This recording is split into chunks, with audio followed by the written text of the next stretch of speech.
Welcome to this week's episode of Have I Got Views For You, where I'm joined on the couch by Angela Haggerty from Common Space, and where we take a look back at the opinion pieces written over the week and kind of gauge where public opinion is at. So this week we're going to be taking a look first of all at the Conservative Party conference, which of course was just last weekend. So what's kind of everyone's thoughts on it? Well, as you would expect, we've had a few pieces in that are Conservative Party related, and one of the first ones was from Fraser Stewart. This is titled David Cameron Tried It and the Dangerous Psychopathy of Power. And this is all about because Jeremy Corbyn was being slated in the media because he said that he wouldn't push the nuclear button if he was Prime Minister, and then so David Cameron made a point of saying that he would press the nuclear button and potentially wipe out millions of people if he felt that it was justified. Fraser Stewart says we're all hypocrites here because there was a shooting in America not all that long ago in Oregon, and we were all very moral about the fact that guns are a terrible thing and these mass murder, and we're very moral when we don't have guns in our country. However, when it comes to mass murder, for some reason, all of a sudden the media's promote a very different line, and we think that actually it's a sign of strength that you would be willing to kill millions of people. So he says we should not be commending Cameron for this. We should be fitting him for a straitjacket and making sure he never gets so much as a whiff of discernible power ever again. This is a man trusted to govern an entire nation, proudly proclaiming that he is indeed willing to commit genocide and being praised for it. Siobhan Tolland is the next one up, and she's writing about the Conservative Party conference. Siobhan always does these fantastically descriptive pieces. It's titled The Four Horsemen of the Apocalypse Come to Manchester with Snipers. She says, truth is, this conference feels like the four horsemen of the apocalypse have donned expensive suits, got themselves a committee and developed a bureaucratic structure, sweeping across the UK with pestilence, famine, death and war via a lectern and PowerPoint. So the conference becomes a display of hate and bile poured upon our nation. And with the Labour Party still in crisis and Jeremy Corbyn struggling to make it an actual opposition, this poison is currently without a cure. And then the final piece I'm going to take from Conservative Party conference stuff is from James McInerney. He's one of our regular columnists, and I would urge people, you must read this piece. It's doing very well on the website right now. It seems to be going a bit viral. This is titled An Open Letter to Ian Duncan Smith, Meet Michael, My Brother. And James explains, Michael cannot read, write or speak, and although he is capable of communicating with those who know him, at least on a basic level, he spends a great deal of his time frustrated at his inability to express himself. He goes on to say, the thing is, Ian, I get it. In a world, your world, where humans are separated into black and white, scroungers and strivers, Michael is a burden on society, an unproductive unit, a red mark on the balance sheet. Reduced to a statistic, Michael is simply a problem. To you it would be better if he didn't exist at all. But he is not just a statistic, and he does exist. Michael is my brother. And that's definitely been a long-running theme within the kind of Department of Work and Pensions reforms and welfare reforms, is that the people who are most affected by them a lot of the time don't really have the ability to speak out properly against it, and are reduced in numbers. People don't really look at the human cost a lot of the time, or it seems like it, when looking at how Ian Duncan Smith keeps pushing certain ideas forward. It's really overlooking that. This was in response obviously to his comments about how disabled people should be working their way back into work. It's sort of seemingly, and it's completely ideological. There's no basis for that in reality, because the reality is some people can't work. And that's just going to be the way of it. There's no way around that, and legislating as if that isn't the case is only going to hurt more people. Did you have any other great highlights from the Conservative Party conference? Yeah, absolutely. Boris Johnson calling the 60,000 protesters all crusties. That was good. Theresa May's bizarre rant against immigrants. That was very strange to see someone so high up so misinformed, or possibly intentionally skewing facts to make things fit into the narrative that they're trying to push. Snipers and rooftops, that was a fun one. Especially the excuse they gave, which was that they're just better than binoculars. So that's interesting. I often use a sniper when I don't have a pair of binoculars. I know, right? I think so too. It's just the most efficient way of doing it. Definitely not threatening at all. No. One of the other things that we said at the conference was something about how we should take more of our work ethic from the Chinese, more or less, that we don't work hard enough and we're not doing enough, maybe we should have more than one job, all of these kinds of things. And of course, in the context of the trade union bill and the 0 hours contracts debate, certainly for our readers, it feels like there's a big attack on workers happening right now, and this is just part of it. Which brings me to the next piece. This is by Yvonne Ridley. She has a piece called "Who Do Trade Unions Really Represent?" And she says, "It is quite clear to me now that some of the TUC's giants have lost their way, and as the lines blur between the old New Labour and this latest Tory government, members need to scrutinise more closely those who claim to represent them. It is time card-carrying trade unionists reminded their elected representatives just who pays the wages and who holds the power. And in terms of membership and funds, as far as I can see, that lies with the masses." Yeah, there's definitely an argument a lot previously before Jeremy Corbyn that a lot of people weren't happy that the money going into their unions was then moving on to the Labour Party, who they felt didn't represent them anymore. But a lot of people didn't even realise that their trade union fees were going on to the Labour Party, and it definitely did feel for some people, I think, that the unions were supporting something that was that no longer supported the right. workers. I mean, you're talking about Labour who came in and didn't repeal the bad, trade union legislation that Thatcher brought in. You're talking about a Labour Party that wasn't really seemingly looking out for the trade unions. It seems strange that the trade unions would then be supporting them, and maybe a little bit stuck in the past of what that had been before. And I'm a member of my union, the National Union of Journalists, and they've been fantastic with me whenever I've needed their help. But it seems to me, I don't know about you, Stephen, but when I look at other people that I know maybe that aren't as interested in politics, for example, but people in my generation, they don't seem to have the connection with trade unions that my parents, for example, would have talked about, and the way that we think about the workers' struggle and the connection with the unions. That doesn't seem to translate to people my age anymore. I don't think they really feel that connection to trade unions today. Yeah, there does seem to be a little more of a disconnect between, I guess, what the older generations of the unions were and how they're perceived today. They are perceived to be a little bit out of touch. I think a lot of people see them that way. Or they are perceived to be kind of more a bit of a relic of what we had before. And definitely with new legislation coming in that's going to seemingly weaken them further, like, we should really be asking, like, what can we do to not only support them and keep them going, but make them feel more relevant again. So that was Yvonne's piece, and she's written a couple of things on the trade unions as well, so go on to commonspace.scot if you'd like to read a bit more from Yvonne. Moving on to the next one, this is something a bit different and a little bit of a battle on Common Space this week, which I love to see. It's great when you get someone who writes a piece and it really riles someone else out and they come back with something else and they all get going. All very civil, of course. Of course, on the internet it's only ever that way. Yes.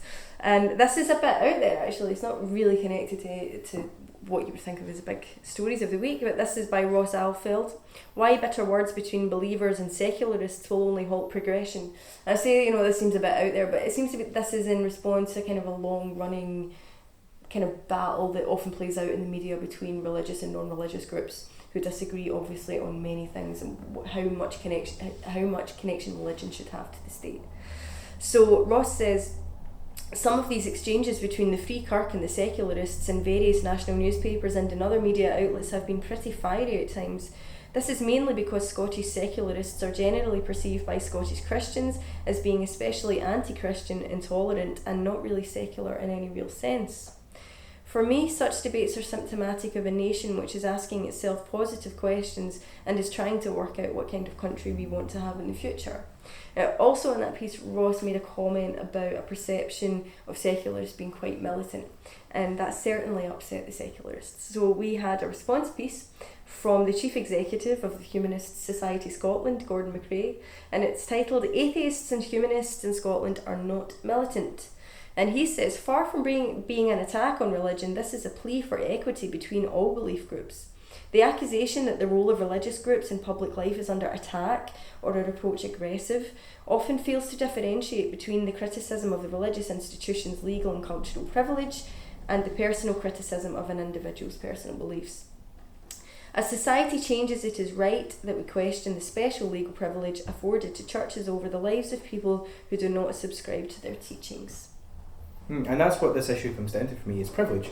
And in a lot of ways it does seem that people coming from a position of religious privilege, when that's been very prevalent in Scotland, seeing that sort of power waning away is viewing it as militancy or as aggression, when in fact it's not. It's really just about, I guess, creating a more even space where everyone can voice their own religions and ideas themselves without the state taking any one particular side. I mean, Do you think it's a sign of strength, though, of a tolerant society where you have the state supporting all these individual religious groups or beliefs, or do you think that that's actually a positive thing rather than a negative thing? Yeah, I think it's positive that the state doesn't take any one position, because if the state takes one position, it's essentially saying, well, we're right and you can do your thing over there and we'll tolerate you but not accept you.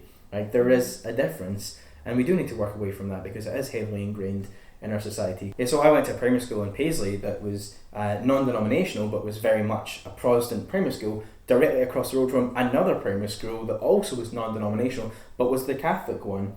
Like, it's really built into our society, and that's not really a way to allow others to come in and express their opinions when we're supposedly there's this separation, but actually there isn't. If anything, we should be trying to make it more separate so that more diverse opinions and ideas can come forward and be given equal footing. And that's really what secularism is about. It's not about getting rid of religion, which I think sometimes people who are coming from maybe a religiously privileged background view it as. It's not about that. It's about making sure that all religions and non-religion have equal footing, and no one is given more power than the other. Yeah.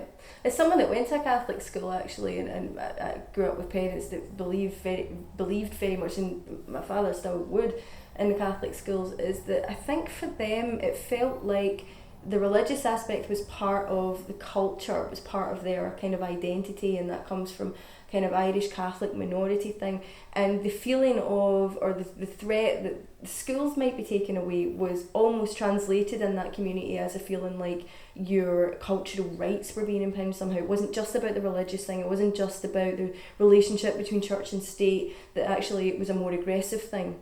So I think that that's perhaps built in there as well, that there's a lot of different things at play here, especially when it comes to the educational aspect. I suppose the positive thing is that we can have people who are coming from these very different standpoints, and they can have the debate, we can provide them with that platform, and it's civil. We want to talk to each other about these things, and that is when we're talking about religion, that's a very positive thing, as we all know in Scotland.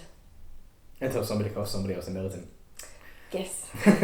Which is a shame, because it seemed like that was the thing that really got focused on when there's a really big debate to be had there. So hopefully we will get more people taking part in that, and there was a lot of comments left and a lot of stuff, so go on, have a look, get involved. That's what it's all about. Moving on then, we have Gary Elliott, another one of our regular columnists, and he's written about Jeremy Corbyn this week, and he says Jeremy Corbyn is having no bounce effect in Scotland, and he's talking about recent by-election wins for the SNP. He says, as far as Labour is concerned, any sign of a Corbyn bounce in Scotland is non-existent. Its vote share fell in each of the seats in which candidates stood. In fact, one of the points that various people have picked up on is that in two of these polls, Labour sank to third place behind the Tories.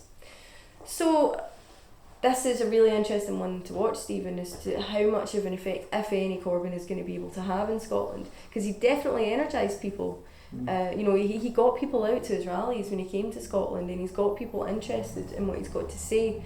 However, the anti-Labour feeling in Scotland at the moment is still so strong. Do you think Corbyn can break through that?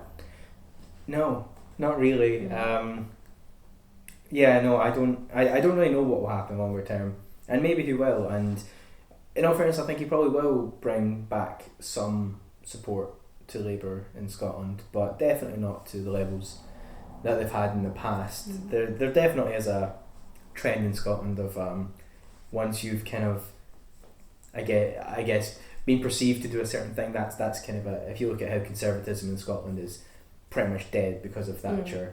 I can see Labour being slotted into that similar kind of place of no matter what you do from now, it's never not going to be viewed in the context of the past, and maybe in time that will be clawed back. I could see that over time, but not in time for the next election. I don't think it would be in time for the next election, but I do wonder, because I think there's a very emotional thing about the connection between people in Scotland and Labour. It runs through families. It's a very strong thing to let go of, to suddenly, you don't just switch allegiance. You might vote for the SNP, but you've not switched those emotions over to that other party. And when the gloss starts to kind of were a little bit on the SNP. For example, we've had the Scottish Water thing this week, and I suppose there's the Michelle Thompson thing, although that whether that's been a little bit overblown by some of the media, we're yet to find out. But there has been a few things recently with the SNP, and you think at some point, you do just get down to work, you get down to the politics, and things are going to happen that make you look bad now and again. You're going to get scrutinised. And so I wonder whether a combination of those two things, whether you might in time start to see people shift a little bit back towards Labour if they really think that Corbyn can offer them something. Well, I'm not convinced that could happen though, anyway, just because of the setup of having Scottish Labour as well, who have been so adamant that we are not a branch office, we are our own thing, it's going to be fine, and then Jeremy Corbyn pops up and suddenly it's like, well, we've burned those bridges and he's really popular and we're not getting that now because we killed that connection. As well as basically a lot of people viewing, I think, that Labour and the UK Labour are now further to the left and better informed than Scottish Labour are, who kind of look to be more connected to the previous Labour, like with Jim Murphy and the kind of like Blairite Labour of before. So I mean, even if UK Labour as a kind of has this momentum behind it, Scottish Labour I don't see as having that same push right now. Yeah, I think Corbyn definitely had the popularity in Scotland, but it didn't translate. You couldn't see any evidence of that translating over to Scottish Labour, which maybe as Gary's saying, that shows in the results of these by-election wins that that the Tories could be overtaking Labour. So final piece this week is from David Carr, who always writes fantastic pieces about the way that we all interacted during the independence referendum. They're quite nostalgic actually, and they bring a smile to you, so you must go and have a read of this. It'll be a nice Friday read for you. And he's titled it "Network as if you are in the early days of a better nation." And what he's trying to say here is that we don't have to just sit around waiting for devolution to start to take control of things. At a very local level, we could be organising a lot more effectively. We already have the foundations, there's Commonweal, there's Radical Independence Campaign, there's now Rise, there's Women for Independence, there's so many groups that popped up throughout the referendum, and they're so interconnected that the foundations are there if you want to start to organise things and start to try and take a bit more control. He says, if we were to gain independence tomorrow, frankly we would not yet be ready for government of the people, by the people. Our structures are too top down. But we don't have to wait for power to be devolved from on high. We have ample evidence that we can trust in people's ability to create structures from the bottom up, using technology to support themselves.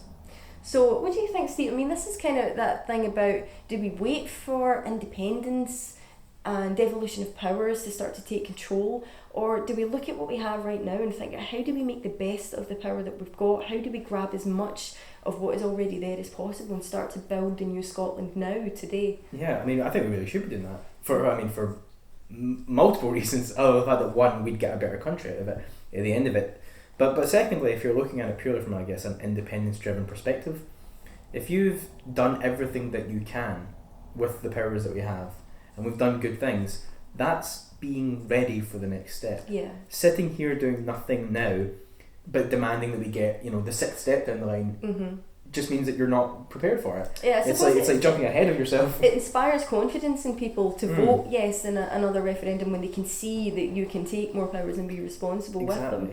And this kind of ties in as well. As David mentions in his piece, the Commonweals this week brought out its new book, 101.